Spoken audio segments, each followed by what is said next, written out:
Que le nom de l'Éternel soit célébré. Bienvenue à une autre dimension avec Christ, votre serviteur, le pasteur Henri Dibi. Au nom du pasteur Kadi, nous voulons vous souhaiter une cordiale bienvenue à la FAG, qui est la foire aux questions. Amen. Nous rendons grâce à Dieu pour vous tous qui êtes connectés. S'il vous plaît, likez, partagez, appelez quelqu'un qui n'est pas encore connecté. Dites à cette personne-là, l'Éternel a une parole pour vous ce soir. Amen. Alléluia. Et nous voulons ensemble élever la voix et bénir le nom de notre Dieu. Aujourd'hui, c'est samedi et tout au long de cette semaine, le Seigneur a été bon, il a fait des miracles, il nous a protégés. Il nous a gardés, il a pourvu à nos besoins. Alléluia. Nous servons un Dieu qui est grand, nous servons un Dieu qui est bon. Amen. Et c'est pourquoi j'aimerais que, ensemble, nous puissions élever la voix et rendre grâce à l'Éternel et en le faisant aussi consacrer ces moments entre les mains de notre Dieu qui est bon et qui est fidèle. Alléluia. Prions tous ensemble. Éternel, ô Dieu, nous te bénissons, nous te rendons grâce. Yahvé, tu es bon, tu es Dieu, tu règnes et nul n'est comme toi. Alléluia. Ce soir, encore une fois, nous te disons merci pour cette opportunité que tu nous donnes de pouvoir partager ta parole, pour cette opportunité que tu nous donnes, oh Dieu, alléluia, de communier autour de ta parole. Seigneur, oh Dieu, alléluia, tu es bon, tu es fidèle et nous croyons, oh Dieu, que tu as ordonné ces moments pour faire du bien à quelqu'un. Tu as ordonné ces moments pour te révéler dans nos vies. Tu as ordonné ces moments pour guérir. Tu as ordonné ces moments pour délivrer. Tu as ordonné ces moments pour instruire en justice. Tu as ordonné ces moments pour éclairer quelqu'un. Tu as ordonné ces moments, oh Dieu, alléluia, pour manifester encore une fois ton amour, ô combien grand, révélé par Jésus-Christ notre Seigneur. Que ton nom soit élevé. Saint-Esprit de Dieu, nous voulons nous confier entre tes saintes mains, en que ces moments soient pour ta seule gloire. Conduis-nous, guide-nous, parle-nous, alléluia, alléluia. Dispose nos cœurs pour recevoir la parole de vie et être transformés par cette parole. Merci, ô Dieu. Reçois la gloire et reçois le règne dans le nom de Jésus. Et le peuple de Dieu dit Amen. Amen. Que le nom du Seigneur soit loué. Amen. Alléluia. Merci encore pour vous tous qui êtes connectés. Amen. Nous étions ensemble le mardi dernier et nous avons parlé de donner. Le pasteur Kadi, depuis quelques semaines maintenant, nous parle de donner à Dieu. Et le mardi dernier, nous avons mis un accent particulier sur non seulement donner à Dieu, mais nous avons mis un accent particulier sur nous donner nous-mêmes. Alléluia. Car la Bible dit dans le livre de 2 Corinthiens, chapitre 8 au verset 5, que quand l'église de Macédoine, Paul parle de la libéralité exemplaire de l'église de Macédoine, une église qui aimait donner, une église qui donnait généreusement. Paul dit, au verset 5 de 2 Corinthiens chapitre 8, Paul dit, l'église de Macédoine nous a supplié pour donner pour les besoins des saints. Et Paul continue en disant, il dit, ils n'ont pas seulement donné, mais ils se sont donnés eux-mêmes. Alléluia, amen. Et nous avons dit mardi dernier qu'il est important que certes, c'est important, c'est bon, c'est important aux yeux de Dieu que nous donnions de nos bénédictions financières, matérielles et autres, mais il est très important aux yeux de l'Éternel que nous donnions nous-mêmes. On a parlé de Abel dans le livre de Genèse chapitre 4 verset 4 qui s'est donné lui-même, ou dirais-je, la Bible dit que Dieu a accepté Abel et son offrande. Alléluia. Cela veut dire que Dieu a apprécié la vie d'Abel, il a apprécié son don, le don du soi. Alléluia, amen. Nous avons parlé aussi de Matthieu chapitre 2 verset 11, quand les mages sont venus d'Orient avant d'offrir leur don qui était l'or, la myrrhe et l'encens. La Bible dit qu'ils se sont prosternés, ils ont adoré le Seigneur, ils se sont donnés d'abord avant de présenter leur don. Donc nous avons dit, il est important et aux yeux de Dieu, amen, que nous nous donnions entièrement à l'Éternel nous-mêmes. Alléluia, amen. Et nous avons reçu des questions par rapport à cet enseignement et ce soir, nous voulons, avec le temps que nous avons, nous voulons répondre à ces questions-là. Et notre prière est que Dieu utilise encore ces moments pour bénir la vie de quelqu'un. Dieu utilise ces moments pour nous éclairer davantage. La Bible dit, tu connaîtras la vérité et la vérité t'affranchira. Alléluia, amen. Donc, nous allons déjà aborder les questions que nous avons reçues. Amen. La première question à laquelle nous voulons répondre, elle nous vient de Enza. Amen. Enza, que Dieu vous bénisse. Alléluia. Et Enza pose la question de savoir, Enza nous dit, pasteur, quand vous parlez de se donner à Dieu, est-ce que vous parlez de consécration ou y a-t-il une différence? Alléluia. Donc, la question de Enza est la suivante. Enza veut savoir, quand nous parlons de se donner à Dieu, y a-t-il une différence entre se donner à Dieu et la consécration? Alléluia. Avant de répondre, si oui ou non, je veux juste définir un peu c'est quoi la consécration. Enza, merci. Alléluia. La consécration est la séparation des choses impures. Surtout, tout ce qui peut polluer notre relation avec un Dieu qui est parfait. Amen. La Bible dit dans le livre de 2 Corinthiens, chapitre 6, au verset 17, il dit, « C'est pourquoi, sortez du milieu d'eux et séparez-vous, dit le Seigneur. Ne touchez pas à ce qui est impur et je vous accueillerai. » Alléluia. Donc, oui, effectivement, se séparer, c'est se consacrer. Amen. Se séparer de ce qui n'est pas de Dieu. Amen. Pour se donner entièrement à l'Éternel. Le commandement le plus grand, dans le livre de Matthieu, chapitre 22, les versets 37 et 38, le Seigneur Jésus dit, le commandement le plus grand est celui-là. Tu aimeras l'Éternel ton Dieu de tout ton cœur, de toute ta force et de toute ton âme. Alléluia, amen. Et aimer l'Éternel de la sorte, c'est vraiment lui donner notre tout. C'est lui donner tout ce que nous sommes, c'est lui donner tout ce que nous avons. Amen. Donc oui, effectivement, se donner entièrement à l'Éternel est aussi une forme de consécration. C'est pourquoi, si vous vous souvenez, le mardi dernier, nous avons fini en parlant de Romains chapitre 12, versets 1 et 2, qui dit, je vous exhorte, bien-aimés, à vous offrir comme un sacrifice vivant. Oui, effectivement, quand l'Éternel nous demande de nous donner nous-mêmes, il nous demande de nous consacrer davantage à lui et à son royaume et à son œuvre. Alléluia, amen. Et naturellement, ce qui est donné à Dieu, ce qui est consacré à Dieu devient interdit pour le diable. Dans le mot consacré, il y a l'aspect de sacré. Parce que tout ce qui est mis dans les mains de l'Éternel, automatiquement devient sacré. Alléluia. Donc oui, effectivement, consacrons-nous davantage. Parce que le plus nous sommes consacrés à Dieu, le plus nos vies sont données à Dieu et le plus nos vies se retrouvent entre les mains de l'Éternel. Gloire à Dieu. Amen. On va continuer. Amen. Et la deuxième question que nous avons reçue nous vient de Conan, du frère Conan à Beaunois. Conan, bonsoir, que l'Éternel vous bénisse. Alléluia, amen. Et la question du frère Conan est intéressante parce que il a une question à plusieurs sous-questions. Alléluia. Donc en fait, la question de Conan, elle est une question qui a plusieurs autres questions dedans. Amen. Mais je bénis le Seigneur parce que ça montre la diligence de Conan qui écoute les messages, qui prend note et aussi qui prend le temps de poser des questions. La Bible dit que les chrétiens de Béret, quand ils entendent la parole, vont sonder les Écritures pour s'assurer que ce qu'ils ont entendu est vraiment de Dieu. Donc, frère Conan, que Dieu vous bénisse. Alléluia. Amen. Donc, la première question de Conan, dans les questions qu'il a posées, il a posé une question qui se situe à 4 niveaux. Donc, on va d'abord aborder le premier niveau. Et il nous dit, pasteur, c'est quoi? Je veux comprendre ce verset. Romains chapitre 12, verset 2, évoqué dans le message du pasteur. La première question, c'est quoi le siècle présent? Alléluia. Merci, Conan. Conan veut savoir, quand Paul parle du siècle présent, de quoi parle-t-il? Alléluia. Bon, Conan, dans une autre traduction, c'est traduit, siècle présent est traduit le monde. Et bien donc, la Bible dit, ne soyez pas conformes au monde. OK? Le Louis II dit, ne soyez pas conformes au siècle présent. Alléluia. Amen. Donc, quand il parle du monde ou du siècle présent, donc moi je préfère utiliser le terme monde. Alléluia. Quand il parle du monde, il fait référence au monde physique.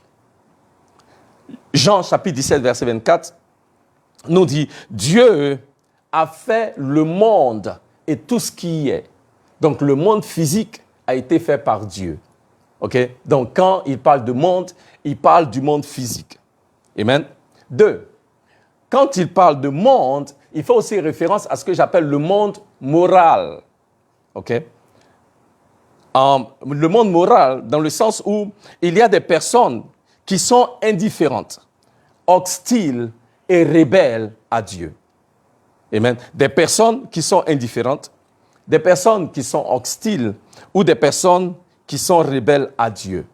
Ce monde moral-là aussi fait référence à un système de pensée, un système d'action qui est opposé à la volonté de Dieu.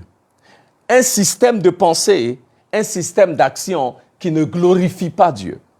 Alléluia. Donc, en connaissant, ce que je veux que nous retenions, c'est que quand on parle du siècle présent, surtout faisant référence comment j'appellerais ça même, à Romains chapitre 12, le monde peut faire référence au monde physique.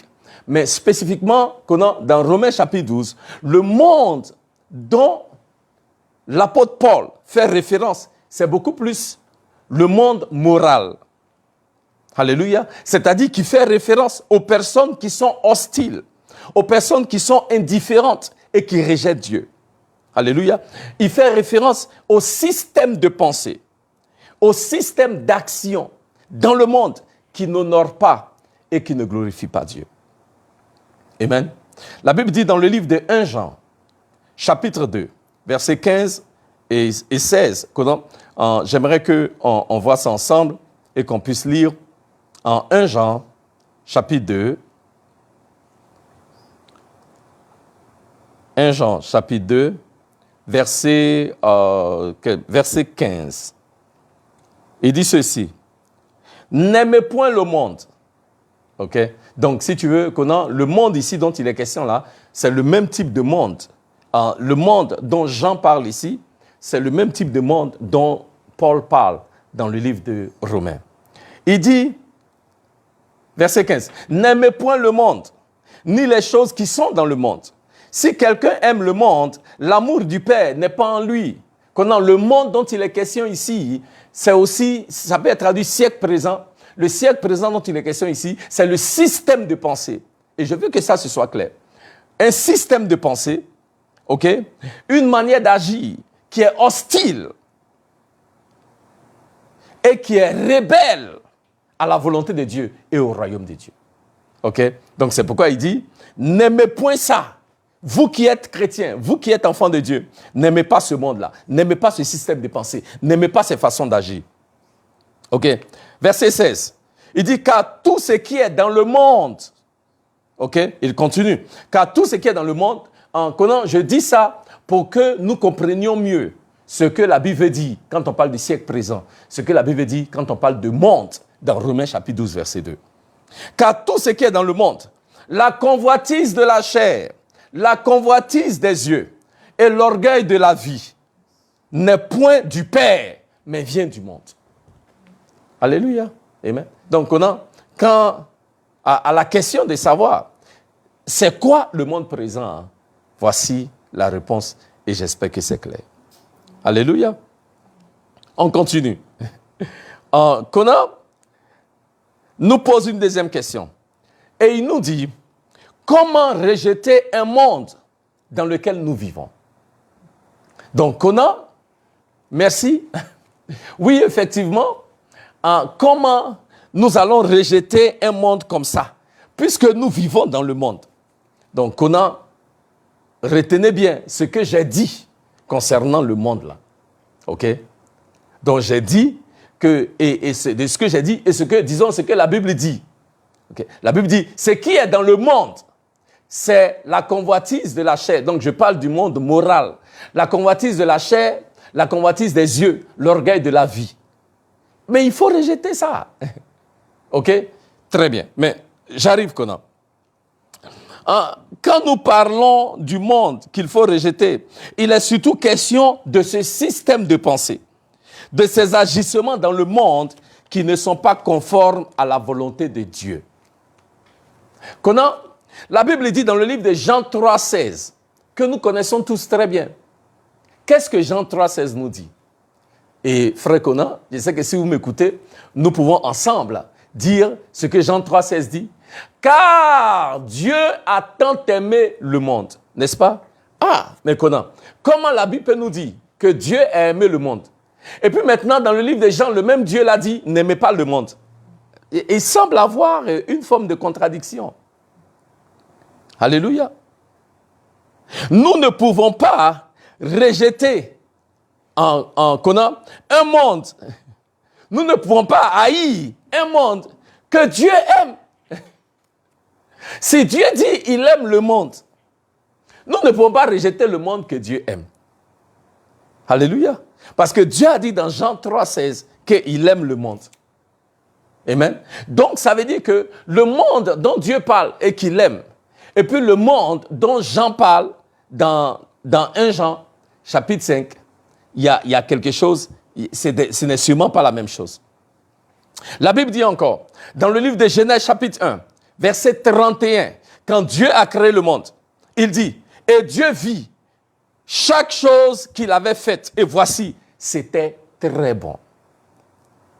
Connais, ce que Dieu a créé, c'est bon. Le monde que Dieu a créé, il est bon. Ce qu'il faut rejeter, c'est le péché qui est rentré dans le monde et la rébellion contre Dieu, les œuvres de la chair que nous voyons dans le monde. Dieu aime les pécheurs.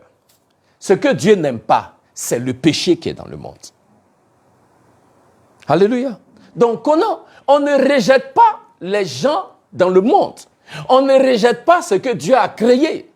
Mais ce qu'on rejette dans le monde-là, c'est le système du monde qui est antagoniste, qui est hostile, qui est rebelle et qui est opposé à Dieu et à sa volonté. Ça, il faut qu'on rejette. Alléluia.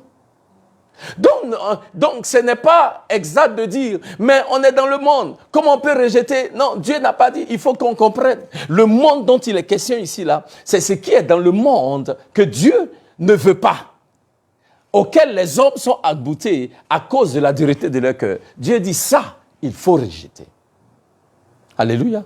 Mais ceux qui sont dans le péché, Dieu les aime. Dieu ne veut pas que le pécheur périsse. Amen. Dieu ne veut pas que le pécheur périsse. Mais le péché dans lequel le monde est, Dieu n'aime pas ça. Dieu a une haine viscérale pour le péché. Dieu a le péché en horreur. Et de la même manière, nous aussi, nous devons rester loin du péché. Nous devons rejeter le péché, mais nous devons recevoir les gens dans le monde parce qu'ils sont des créatures de Dieu. Et Dieu aime tous les hommes. Et Dieu désire que tous les hommes parviennent au salut. Alléluia. Amen. Donc, Dieu ne nous appelle pas à rejeter les gens qui sont dans le monde. Ou le monde que lui, il a créé. Ce que Dieu nous appelle à rejeter, c'est le système dans le monde qui est hostile à la volonté et au plan de Dieu. Amen. Troisièmement, j'aime les questions de Conan. Il dit, troisième question, sous-question, n'est-il pas préférable de vouloir s'adapter, participer à l'évolution du monde en apportant notre touche? Alléluia. Donc on a dit, non, mais pourquoi on va rejeter le monde? Est-ce que ce n'est pas mieux de s'adapter et de participer à l'évolution du monde en apportant nos touches? Merci, comment ça s'appelle? Merci, Conan. La question, elle est d'actualité. Seulement, il y a un mot dans la question sur lequel je veux que nous puissions nous apaisantir. Ou un mot sur lequel j'aimerais que nous puissions parler un peu, souligner. C'est le mot adapter. Conan, nous sommes des enfants de Dieu. J'ai commencé par parler de consécration. Comment pouvons-nous parler? Parce que, souvenez-vous, le thème de notre message, c'est se donner à Dieu. Et j'aime bien la question de Enza. Enza a dit, si tu donnes à Dieu, c'est que tu es consacré. Mais comment on peut être consacré et étant consacré, être adapté au monde? Ce n'est pas possible. Donc de grâce, il faut que ce soit clair. Le mot adapté là, il n'est pas il n'est pas bibliquement correct. Je m'explique. OK? Faisons attention à nos préférences. Parce que ce que nous, on aurait préféré, ce que nous, on aime, c'est que bon, après tout, on est dans le monde là. Bon, on n'a qu'à avancer, quoi. Non. Le Seigneur ne nous appelle pas à nous adapter au monde. Regardons ce que la Bible nous enseigne. Moi, j'aime les Écritures. Matthieu 28, 19. Matthieu 28, 18 à 19. Avant que le Seigneur Jésus, frère Conan, avant que le Seigneur Jésus ne parte, il nous a donné ce qu'on appelle l'ordre suprême. OK? Ou le grand commandement, c'est comme ça qu'on appelle ça. La grande commission, voilà. La grande commission, mais c'est aussi appelé l'ordre suprême. La grande commission dit quoi? Il dit, allez partout dans les nations et faites des disciples. Alléluia. Les instructions de Jésus, dernières instructions de Jésus. Il dit, allez partout dans le monde et faites des disciples. Comment? Allez partout dans le monde et faites des disciples. Est-ce que vous savez ce que ça veut dire? Ça veut dire, allez partout dans le monde et coloniser les nations du monde. Yeah. C'est ça, faire des disciples. Ça veut dire littéralement coloniser. Aller partout dans le monde. Le mot en anglais, c'est kingdomize. C'est-à-dire, faites des gens dans le monde des citoyens du royaume. Yeah. Donc, le Seigneur ne nous appelle pas à les adapter. Le Seigneur dit, le commandement qu'on a reçu, l'ordre suprême qu'on a reçu, la grande commission que nous avons reçue en tant qu'Église, en tant qu'enfants de Dieu, c'est d'aller dans le monde et d'en faire des citoyens du royaume. Yeah. Amen. Donc, il faut en faire des citoyens du royaume. Dieu ne nous appelle pas à nous adapter au fonctionnement du monde. Dieu nous appelle à faire des gens du monde des citoyens du royaume. C'est ce que la Bible dit. OK. Deuxièmement, Matthieu chapitre 5, versets 13 à 14. Regardez ce que la Bible dit. Mon frère Conan. Matthieu dit ceci. Il dit, Matthieu chapitre 5, versets 13 et 14. Il dit, vous êtes le sel de la terre, mais si le sel perd sa saveur, avec quoi la lui rendra-t-on? Il ne sert plus qu'à être jeté dehors et foulé aux pieds par les hommes. Alléluia. Si le sel perd de sa faveur, nous sommes le sel de la terre, le sel ne s'adapte pas. Le sel influence son environnement. Là où tu mets le sel, là, le sel prend. Le sel influence son environnement. Là où tu mets le sel, là, et le sel influence, il influence son environnement, mais deux, le sel était utilisé à l'époque de Jésus pour préserver la viande. Donc, le sel est un instrument pour préserver. Alléluia. Donc, si le sel que nous sommes n'est pas en train de faire son travail, le monde va pourrir. C'est pourquoi Dieu dit nous sommes le sel. On n'est pas supposé s'adapter. On est supposé influencer le fonctionnement du monde pour que le monde soit préservé. C'est pourquoi nous sommes le sel. Et il continue, verset 14. Il dit, vous êtes la lumière du monde. Une ville située sur une montagne ne peut être cachée. Quand nous sommes la lumière, là où la lumière arrive, les ténèbres doivent partir. Quand la lumière arrive, la lumière ne s'adapte pas à l'obscurité. Quand la lumière arrive, l'obscurité fait place en même temps. Donc c'est pourquoi on ne peut pas parler d'adaptation. Parce que ce que le Seigneur veut que nous comprenions, c'est que là où la lumière est, les ténèbres doivent partir. Là où il n'y a pas de saveur, et puis le sel arrive, il y a la saveur. Là où il n'y a pas de paix, toi qui es enfant de Dieu, quand tu arrives, il y a la paix. Là où il n'y a pas la vie, toi enfant de Dieu, quand tu arrives, il y a la vie. Donc là où il n'y a pas la vie, là, on ne vient pas s'adapter à la mort qui est là-bas. Là où il n'y a pas de lumière, on ne vient pas s'adapter aux ténèbres qui sont là-bas. Là où il n'y a pas de lumière, nous on apporte la lumière. Là où il n'y a pas de vie, nous on apporte la vie. C'est à ça que le Seigneur nous appelle. Oh, gloire à Jésus. Amen. C'est à ça que le Seigneur nous appelle. C'est pourquoi il dit, et je vais même plus loin. Oh, mon temps est presque fini. Dans le livre de Philippiens, chapitre 2, verset 14. Regarde, mon frère Conan. Il dit Philippiens, chapitre 2, verset 14. Amen. Et il dit, et je lis, faites toutes choses sans murmure ni hésitation. Verset 15. Afin que vous soyez irréprochables et purs, des enfants de Dieu irrépréhensibles, au milieu d'une génération perverse et corrompue. Écoutez, Conan. Écoutez, mon frère Conan. Il dit, il dit, afin que vous soyez irréprochables et purs, des enfants de Dieu, irrépréhensibles, au milieu d'une génération perverse et corrompue.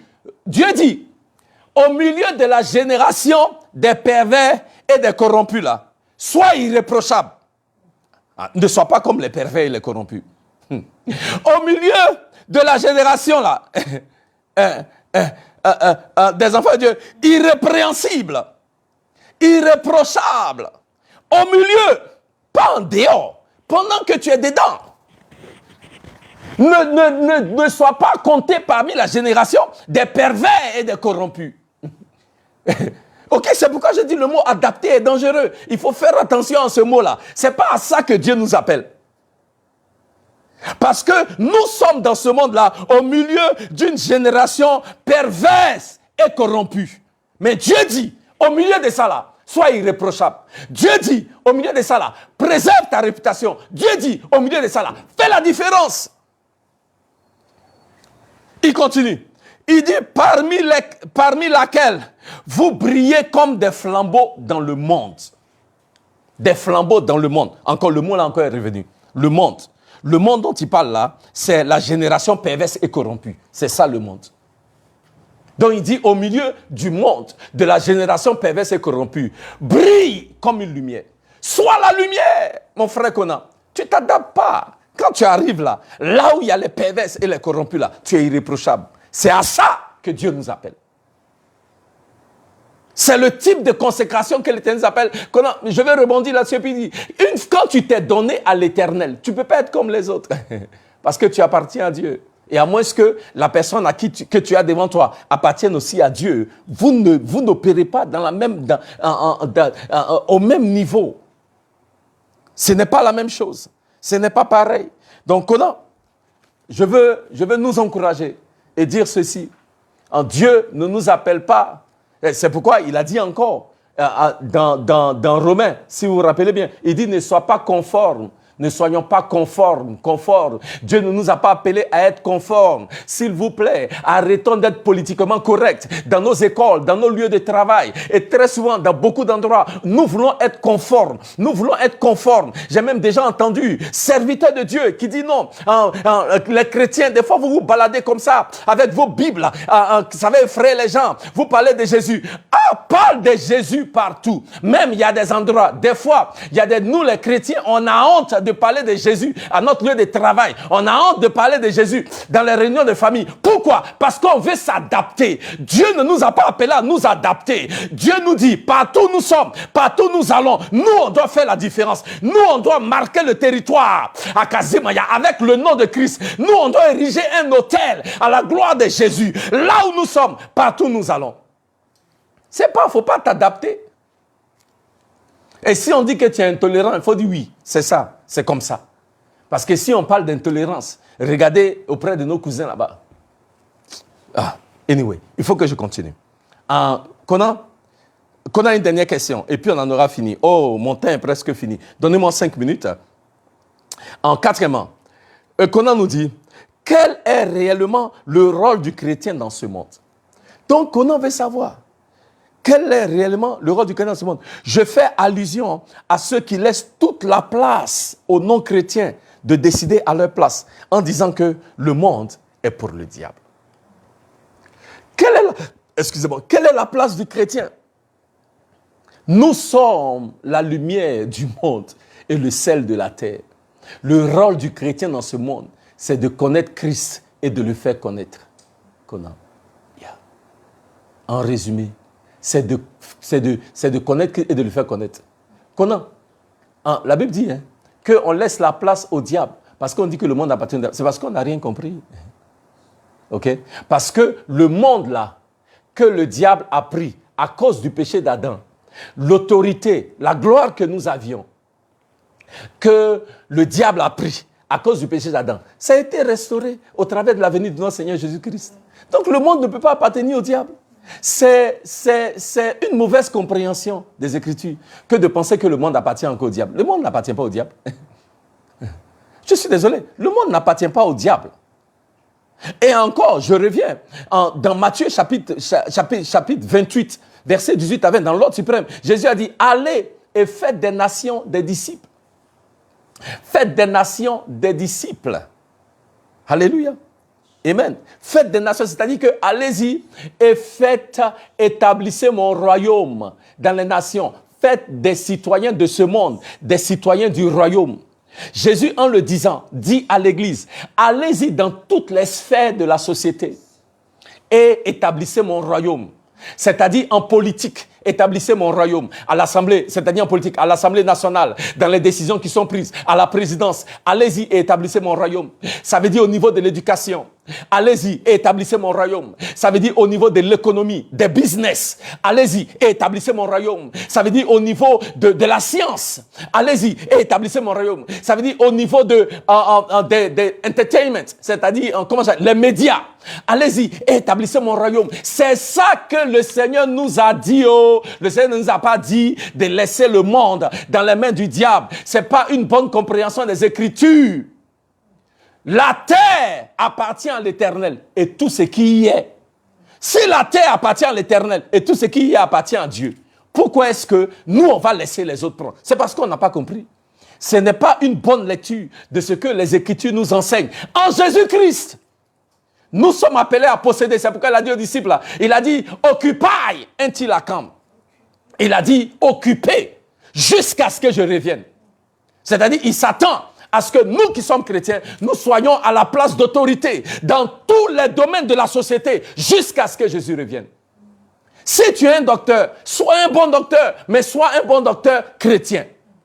Si tu es politicien, s'il n'y a pas de politiciens chrétiens, ayons des politiciens, mais qui seront des politiciens chrétiens. Quand je parle de politiciens chrétiens, là, je ne parle pas de politiciens qui va faire comme les autres là-bas sont en train de faire.